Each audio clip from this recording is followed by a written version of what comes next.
This week, we're going to begin with some questions that you have sent us. And remember, you can always send your questions or your comments, good or bad. Send them to my2cents@tbn.tv. That's my2cents@tbn.tv. Now, posing the questions from you, I'll turn to our erstwhile Keith Bilbrey. He'll ask the questions, and I'll do my best to answer them or make it appear that I am. Keith, take it away. I don't think I've ever been referred to as erstwhile before, but thank you, I think.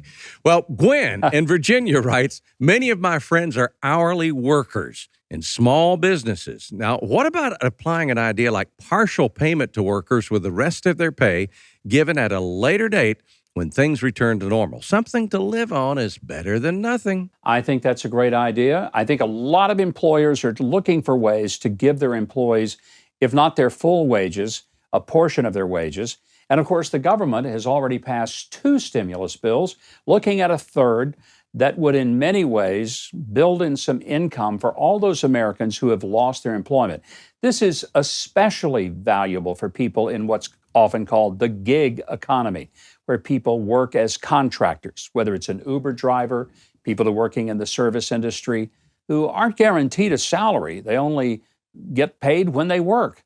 And when they're unable to work because of something like the complete shutdown of our world, then they're in a world of hurt. All these ideas are good, and let's hope that one of the things that happen is that everybody puts forth an extra effort to be merciful to those who are going to have a hard time paying their bills. Well, David in Missouri asked, I'm being a good social distancer, only going out for groceries and working remotely, but I'm concerned about some of my older neighbors. Is it wrong to offer to help or assistance if they need it? Or will that be stressful or a threat to them? What do you think, Governor? Oh, I don't think it'll be stressful. I don't think it'll be an intrusion. I think they will deeply appreciate if you can run some errands for them. And you can do that without breaking that code of social distancing. Call them on a phone or text them and say, I'm going to the store. Let me pick some things up for you. And it's always better to say, what can I pick up for you, than to say, do you need me to do anything? Most people will say, oh, no, I'm fine. But if you say, what could I pick up for you while I'm there, then it doesn't sound like an intrusion. And then it's not hard at all just to set it on their porch, let them know, hey, I just put your things out there. And that way, just like I try to do with you, Keith, don't even have to get close. That's how we do it. Well, this is something we've all wondered about. Distancing Indicator asks, what about telling the difference between the flu and cold crud illnesses we face each year and this new corona threat symptoms? Are there any sure signs of differences? Well, I've listened to a lot of doctors, and most of them say that, the 3 main things that you look for in coronavirus are fever, a very dry cough, and shortness of breath. Those are the 3 things that really should turn the red light on in your head and make you seek out medical treatment. But if you do, don't just show up at the doctor's office. The last thing you should do is that, because then you may expose a lot of other people if, in fact, you have the virus. Call ahead, find out what the best way to be seen, to be tested. But quite frankly, a lot of people are going to have normal seasonal allergies and other things. That's why I think it's important not to rush to medical care. But if you feel that you're seeing those symptoms, fever, dry cough, shortness of breath, that's when you definitely need to be able to get some attention. Well, Jay in North Carolina, from a business perspective, he's concerned about his mortgage. He says the president announced there would be no foreclosures or evictions for the immediate future. Now, I'm in a situation where I have renters in my old home that are 3 months behind on rent. I began eviction procedures a few weeks ago. Will I be stuck with non-payers? I need their help in making the mortgage. What can I do? That's a tough one. I don't know that, the people who were already behind their payments before this started can expect that they just go without paying forever.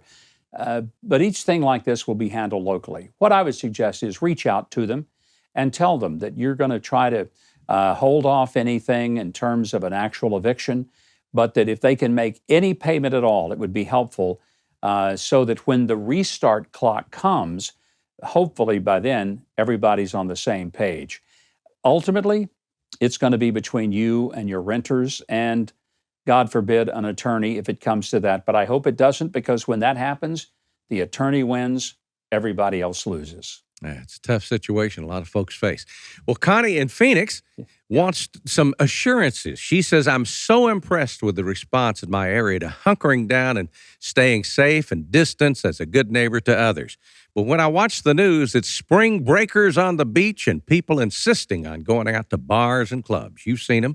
Will the officials be able to get those folks in line to help stop the transmission of the COVID-19? Well, let's hope so. You know, I live in an area on the panhandle coast of Florida, and the spring breakers just didn't take any of this seriously. And ultimately, the local county government shut down all the beaches, which has now happened pretty much all over Florida. But it was disturbing to see people who just partied on as if life had not changed one bit. And I saw one television interview with a spring breaker, and his attitude was, hey, if I'm going to die, I'm going to go down swinging. And I thought to myself, that's probably not the smartest thing you could have said. And if your parents are watching, you may be getting a phone call. Hey, son, come on home. The college gig is over for you. But ultimately, people have to use some common sense. And as Abe Lincoln once said, common sense isn't all that common. Well, finally, we have this one from Concerned in Oregon. Some people online are claiming that this coronavirus is the result of bioweapons engineering that got out into the public in Wuhan, not some jump from animals to humans. Now, if that's the case, are we going to see even bigger problems if this bioweapon is unleashed? I'm a little skeptical about people saying that this was some kind of bioweapon that was created by the Chinese in order to come after us, because millions of Chinese people have been affected by this. Their economy has been devastated. If it was, it has to be the worst attempt of doing damage to others that has ever been put forth. So it just doesn't seem that that makes a lot of sense. Now, again, the skeptic in me says, viruses happen, pandemics happen, they've happened throughout history, and rather than look for the conspiracy of what it was caused by, I'd rather focus on the cures and the vaccines that keep it from getting even worse. But I appreciate all your questions and comments, and I hope you'll keep them coming. You can even say nasty things. Heck, we put those on the air too. Remember to go to my2cents@tbn.tv. Share with us your thoughts. But before we go, we want to give a few shout-outs from the Twitterverse, where you can follow me at GovMikeHuckabee. We want to recognize 3 out of the countless people who are making the difference in the midst of the coronavirus challenges right here in our country. First, a big thank you to Max Brooks. He's the son of the comedy legend Mel Brooks. He helps us think about limiting our own actions that can threaten others. I want you to take a look at his important and hilarious social media message. Hi, I'm Max Brooks. I'm 47 years old. This is my dad, Mel Brooks. Hi, Dad. He's 93. If I get the coronavirus, I'll probably be okay. But if I give it to him, he could give it to Carl Reiner, who could give it to Dick Van Dyke, and before I know it, I've wiped out a whole generation of comedic legends. When it comes to coronavirus, I have to think about who I can infect, and so should you. So practice social distancing. Avoid crowds, wash your hands, keep 6 feet away from people, and if you've got the option to stay home, just stay home. Do your part, don't be a spreader. Right, Dad? Go home. I'm going. Go. Love you. Listen to Max and Mel. Go home.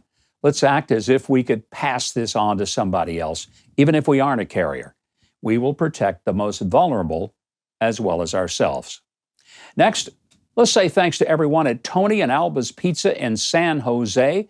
They're delivering pizza and salads for over 70, or rather people who are over 70, and just trying to stay in to protect themselves from the virus.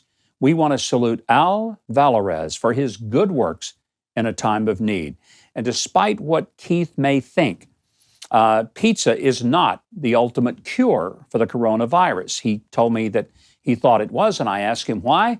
And he said, because it's the only food that you can slide under the door. I don't think that's what they meant. I thought banana the pizza peppers were delivery. the answer. I don't understand it. Well, finally tonight, we want to salute sewing volunteers who are answering the need for medical masks at Phoebe Putney Memorial Hospital in Albany, Georgia. 50 volunteers are aiming at making up to 200,000 masks to provide to healthcare workers in their local community. And remember, be safe, wash your hands a lot, and keep a safe distance, if not for yourself, for the other person. I hope you enjoyed the video, and if you'd like more, be sure to hit the like button below and the subscribe button below to mess with the YouTube algorithm, and then leave a comment. Now, until next time, be safe out there and don't talk to strangers.